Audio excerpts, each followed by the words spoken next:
খুনটা কি তুমি করেছিলে? নো, তাহলে কে? এটা জামাত বিএনপির একটা চাল হতে পারে। জামাতের কে? জামাতের কে? এটা তো আমি জানি না, অ্যাকচুয়ালি আমি জানি না। হাদি হাদি, এই যে আপনারা যে হাদি হাদি করছেন, বাংলাদেশের মানুষ হাদি করতেছে, হাদি তো অ্যাকচুয়ালি একটা জামাতের প্রোডাক্ট, ওটা একটা জঙ্গি। খুন করেছিল কে? আমি তুমি করিনি। সেই সময় বাংলাদেশে ছিলে? তুমি বাংলাদেশে ছিলে তো? হ্যাঁ, আমি ছিলাম। তোমাকে সিসিটিভি ফুটেজে দেখা গেছে। আমাকে গুলি করতে দেখা যায় না। তা তুমি চলে এসছো কেন ভারতে তাহলে? গুলিটা কে করলে ভাই? গুলিটা কে করলো? এই মুখ দেখা, মুখ দেখা।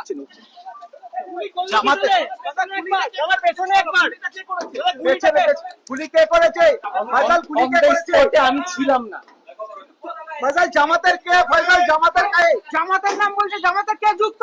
ফয়সাল জামাতের কে? জামাত বিএনপির কাজ হতে পারে, বাট আমি তো আরে জানি না। নামটা বললে আরে নামটা বলুন না, তুমি বেঁচে যাবে। কে? ফয়সাল কে? জামাতের